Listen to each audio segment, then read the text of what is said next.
Hello everyone, welcome to my channel. Барлықтарыңызға сәлем, менің каналыма қош келдіңіздер. 3-ші сынып ағылшын тілі 2-ші бөлім 26-ші жаттығуды орындайтын боламыз. Out at night, түнде шығу. Exercise 26. Read, choose and complete, then listen and check. Caps,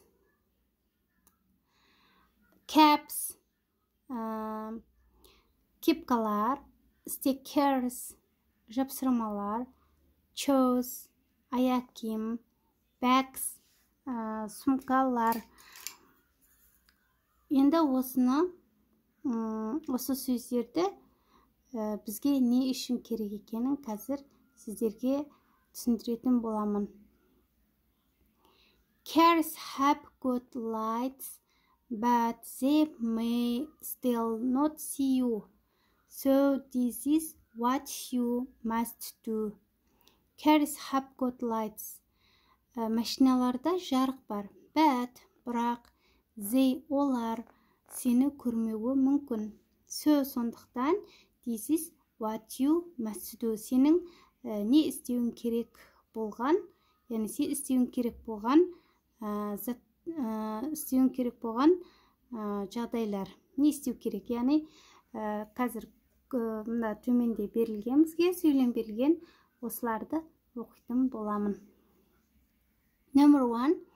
Wear bright, colorful clothes on a dark day or when it is almost night. Аударамыз, түнде немесе қараңғы күндері далаға шыққан кезде дейді, ашық түсті, түрлі түсті киімдер киіп шығыңыз дейді. Себебі машинадағы адам сізді көрмей қалуы мүмкін дейді, сол үшін. Number 2. Wear reflective caps, vests, belts and shoes when you are out at night. Түнде далаға шыққан кезде шағылыстыратын кепкалар, жилеткалар, белбеулер және аяқ киімдер киіңіз дейді. Шағылыстырып тұратын. Үшіншіде, number 3. Carry деген алып жүру. Bright, colorful bags. Ашық түсті, түрлі түсті сумкалар алып жүріңіз дейді. Decorate your things with cool bright zips and stickers. Яғни әшекейлеңіз дейді, жарқыраған зиптермен және жапсырмалармен әшекейлеңіз дейді. Енді, құрметті балалар, сіздерге түсінікті деп ойлаймын. Келесі жаттығуымызға өтейік. Келесі жаттығуымыз Exercise 27. Read and match дейді. Оқып табады екенбіз. Мен сіздерге оқып аударайын. New, жаңа, big, үлкен, long, ұзын, bright, жарық, warm, жылы, short, қысқа, dark, қараңғы, cold, суық, small, кішкентай, old, ескі немесе кәрі деп аударылады. Енді осы сөздерді не істейді дейді, яғни қарама-қарсы сөзін табамыз, антоним сөздер табамыз. Бұл сын есім. Мысалға, big дегеніміз, жаңа айттым, үлкен дедім, оның қарама-қарсы кішкентай. Сол сияқты табамыз. Big, small, long, short, bright, dark, warm, cold. Okay. Келесі, study spot. The blue helmet is smaller than the red helmet. Бұл жерде құрметті балалар сын есімнің салыстырмалы шырай түрі берілген. Яғни бір затты бір заттан салыстырады. Мысалға, ана зат ана заттан кішірек, немесе үлкенірек, немесе суығырақ, немесе қараңғырақ, немесе қысқарақ деген сияқты салыстырады.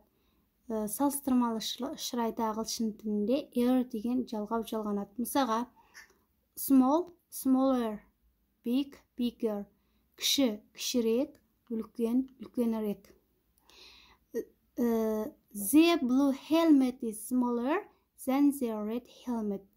Бұл көк түсті даулыға кішірек қызыл түсті даулығадан дейді.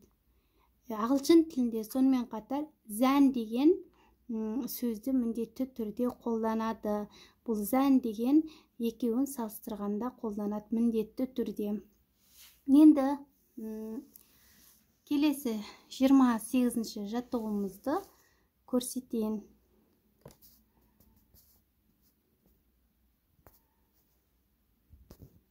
26-ші жаттығуды құрметті балалар мен жаңа түсіндіріп кеттім. Егер жазбасаңыздар, мында жазып алсаңыздар болады. Сонымен қатар 27-ші жаттығуда да. Енді келесі 28-ші жаттығуға өтетін боламыз. Келесі жаттығуымыз 28-ші жаттығу read and take. Оқып, яғни мына бегішені қоямыз. Picture A, picture B. Мұнда сөздер берілген. Осы екі суреттегі оқиғаны, жағдайды суреттегіні мұнда берген. Біз осыны қай суреттегіні, қайсы екенін табатын боламыз. Ендеше оқиық. The day is darker. Яғни қараңғырақ, күн қараңғырақ дейді. Бұлтты болып тұр, суретте, бірінші суретте. Ейді. Яғни, жағын белгілейміз. The boy is older. Ұл бала үлкенірек. Яғни, жасы үлкенірек. Мұна ұл бала үлкенірек көрініп тұр, Ейді белгілейміз. Үшінші. The bike is newer. Велосипед мұнаныкі мен мұнаныкін салыстырғанда жаңарақ, мұнаныкі жаңа болып тұр. Төртінші, the helmet is bigger. Даулығасы үлкенірек. Яғни, мұнаныкі кішірек, мұнаныкі әлде қайда үлкен. Сонымен бізде жауабы V болады. Яғни, helmet V. The vest is bright, жарығырақ.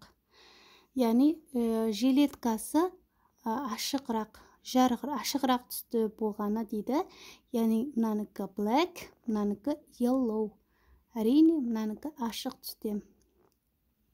The bag is smaller, сумкасы кішірек. A-де үлкенірек, B-де кішірек. Осыны белгілейміз. Құрметті балалар, осы міне көріп тұрғандарыңыздар 28-ші жаттығу белгілеп алыңыздар. Келесі жаттығуымызға өтейік. Келесі жаттығуымыз Our World, біздің әлем. 30-ші жаттығу Listen and read. Мен оқып аударайын. Hello, my name is Angus and I'm from Scotland. I'm wearing my kilt. It's our traditional costume. Do you like it? Аудары. Hello, сәлем, менің атым Ангус, және мен Шотландия мемлекетінен боламын. Мен килт киімімді киемін. Килт деп аталады, киім ұлттық киімі. Ол біздің дәстүрлі костюмымыз. Сен оны ұнатасың ба дейді. I'm Kanat from Kazakhstan. I'm wearing a traditional Kazakh costume. I like my black and gold jacket. Менің атым Қанат. Мен Қазақстаннанмын. Менің киетінім дәстүрлі қазақ костюмы. Мен ұнатамын менің қара және алтын түсті жекетімді.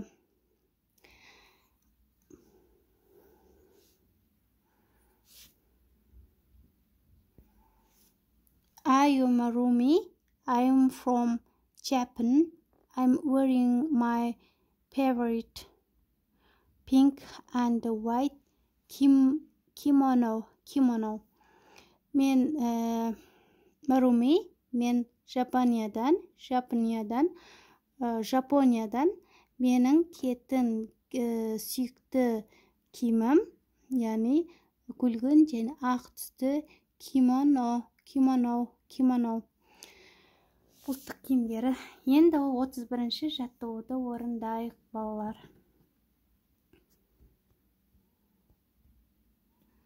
31-ші жаттығу. Read and choose. The kilt is a traditional costume from. Kilt болса Скотланды болады, балалар. Kanat is wearing a traditional costume from Kazakhstan. Marumi is wearing a pink and white kimono. Angus is from Scotland. Kanat likes his jacket. The kimono is a traditional costume from Japan. Окей, барлығы түсінікті деп ойлаймын. Қазір 30-ші жаттығуды мен сіздерге көрсетейін. 31-ші жаттығу, кешіріңіздер. Міне өздеріңіз көріп тұрғандарыңыздай жауабы. Осымен құрметті балалар, сабағымыз аяқталды. Checkpoint 2 және де қалған сабақтарды кезең-кезеңмен міндетті түрде осы каналыма салатын болам. Егер мен каналыма жазылмаған болсаңыз, міндетті түрде жазылып, өзіңіздің жақын құрбыңызбен бөлісіңіз. Мені көргеніңізге көп рахмет. Thank you very much. Goodbye.